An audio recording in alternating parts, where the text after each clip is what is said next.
Your Excellency, Mheshimiwa Rais John Magufuli, ladies and gentlemen, habari zenu, hamjambo, habari za mchana. Ninayo furaha kuwepo hapa siku ya leo. Mr. President, I'm really very happy to be here today in Tanzania. Mheshimiwa Rais, na furaha kubwa sana kuwepo hapa nchini Tanzania.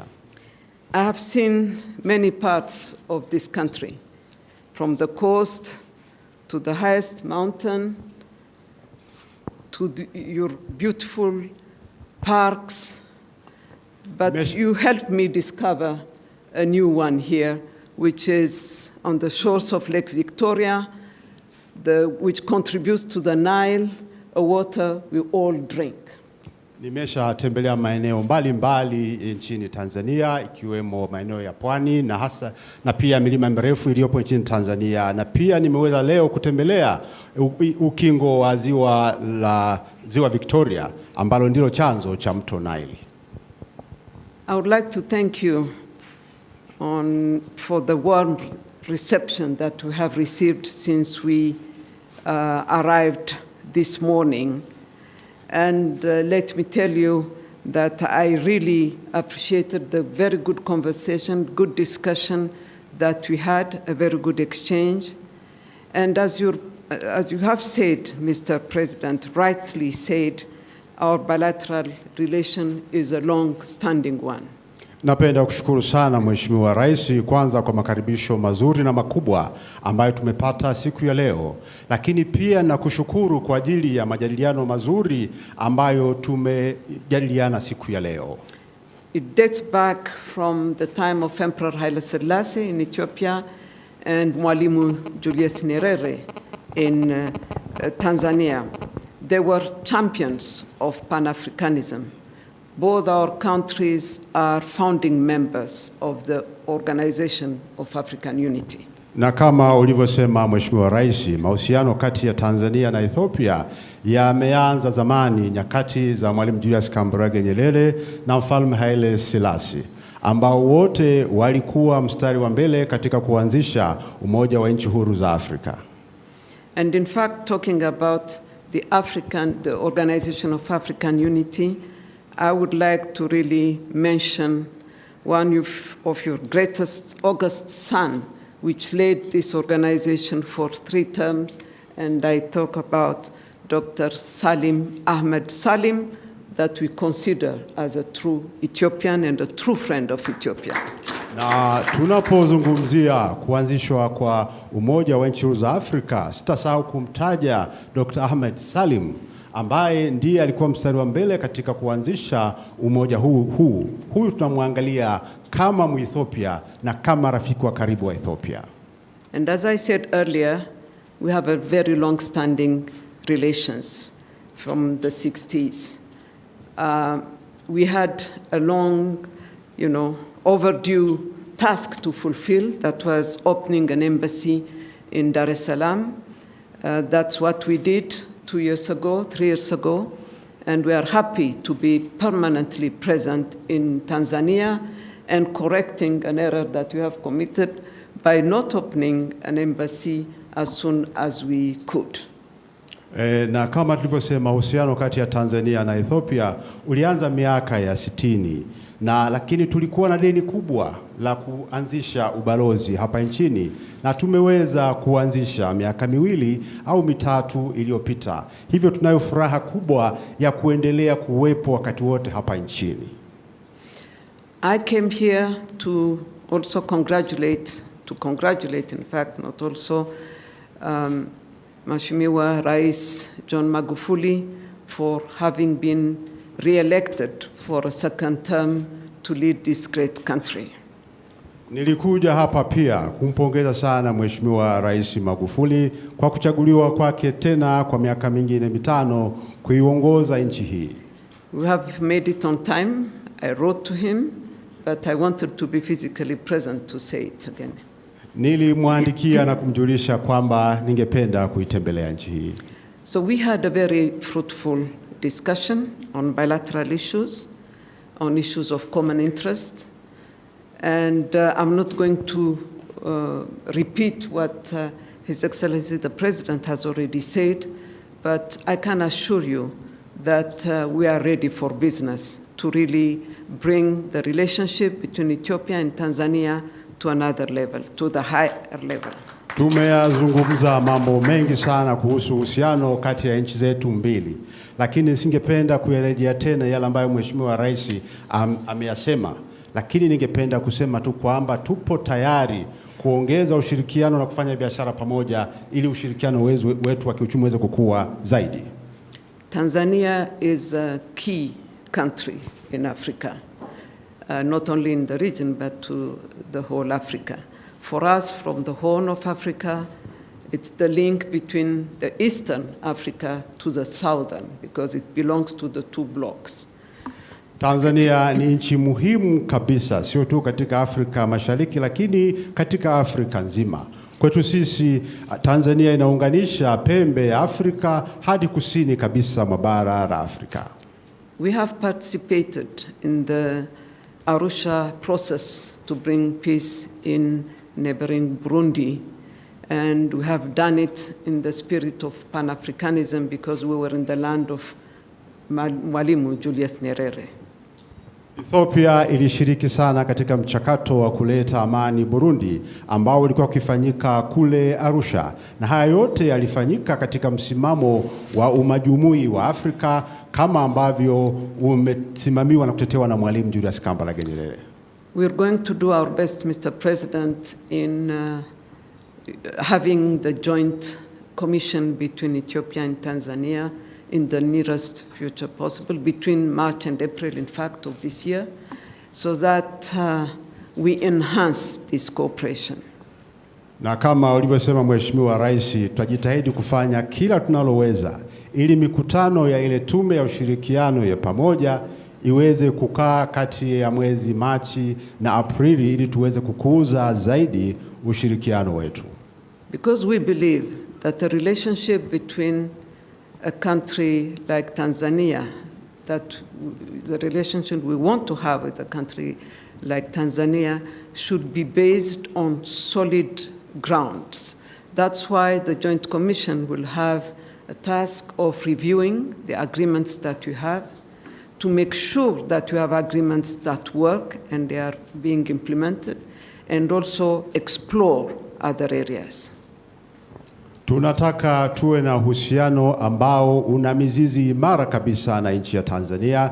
Ndio maana jukumu la kwanza kabisa la tume ya ushirikiano kati ya Tanzania na Ethiopia itakuwa kwanza ni kupitia makubaliano na mikataba yote iliyopo, lakini pia kuangalia maeneo mengine mapya ya ushirikiano. And so in terms of new areas of cooperation, as the President said earlier, we have seen that there is a gap that we had to fill in terms of cooperating in the business area, in investment, and enhancing this fact that Africans should be in a position to invest in other African countries and not waiting for investment from somewhere else. Na kati ya mambo ambayo tumekubaliana kwa ajili ya ushirikiano katika maeneo mapya ni pamoja na biashara na uwekezaji, kwa sababu tunaamini kwamba Afrika lazima iweze kuwekeza katika nchi za Afrika. Waafrika wawekeze Afrika. Livestock is an area that we should explore more, because Ethiopia and Tanzania are the first and second countries in terms of livestock resources on the continent. Eneo la mifugo ni eneo la kipaumbele kabisa kwa uwekezaji, kwa sababu Tanzania na Ethiopia ni nchi ambazo zinaongoza Afrika kwa wingi wa mifugo. Ethiopia ni ya kwanza, Tanzania ni ya pili. I would like also to say that I have taken good note of what the President has told me about the illegal immigrants who are in different prisons throughout Tanzania. We will make anything necessary, and our embassy is here to follow it up so that we remove this burden on you, Mr. President, and thank you for allowing them to go out freely so far as they go back to their country. Swala jingine ambalo nimelizingatia ni lile ombi la Mheshimiwa Rais la kuwaondoa wahamiaji haramu ambao katika magereza mbalimbali nchini Tanzania. Lakini pia nimemshukuru kwamba anawaruhusu kuondoka bila masharti yoyote. Kwa hiyo tutafanya kila ambalo tunaliweza ili tuweze kuwaondoa wahamiaji hao, tuweze kuondoa mzigo huu kwa Tanzania. For the plot of land, Mr. President, it was of the view of the Ethiopian government a decade ago that African countries should have a permanent, premises in their city, because Addis Ababa is the capital city of Africa as well. So we regret the fact that the land has not been used, and you have told us the reason why. But I can assure you, Mr. President, that the government is working hard so that the plots of lands are given back to the concerned countries so that they start building in earnest and have their home. We have a piece of Tanzania in Addis Ababa. Na kuhusu viwanja vya serikali ya Tanzania kule Addis Ababa ni kwamba Ethiopia ilikuwa na mpango wa kuhakikisha kwamba mataifa yote ya Afrika yanakuwa na majengo ya kudumu ya balozi zao kwenye makao makuu ya Ethiopia, ambayo pia ni makao makuu ya Umoja wa Afrika. Kwa hiyo kwa sababu viwanja vile havikuendelezwa na vikawa vimechukuliwa na serikali, tutajitahidi kuhakikisha kwamba viwanja vile vinarejeshwa, na kwa sababu pia sababu za kutokuviendeleza zimeshatajwa hapa. Kwa hiyo tutaangalia namna kuvirejesha ili viweze kuendelezwa. Yeah. And thank you, Mr. President, for the proposal to teach Swahili in our universities. We believe as a multi-ethnic and multilingual, country like Ethiopia, language is extremely important. So we'll be very happy to receive the teachers. And as you know, there was even an attempt in the past to have Swahili as a lingua franca, the working language of, the language in Africa. So we will be very happy to contribute to that. Mheshimiwa Rais, lakini pia tunafurahi kwa pendekezo lako la kufundisha Kiswahili kwenye chuo kikuu cha Addis Ababa, kwa sababu Ethiopia ni nchi yenye makabila mengi. Kwa hiyo kujifunza lugha nyingine ni kitu cha muhimu sana. Na ninakumbuka huko awali kulikuwa na mchakato wa kutaka Kiswahili kiwe lugha inayotumika Afrika, yani lingua franca. Kwa hiyo nashukuru sana, na tutakuwa tayari kuwapokea walimu kutoka Tanzania kwa ajili ya kufundisha Kiswahili Ethiopia. Mr. President, let me assure you that I'm going back from Tanzania, from this beautiful place, full of hope, full of homework that we really need to do to enhance our bilateral relations. But let me assure you that on the other part, in Ethiopia, we are also ready for business.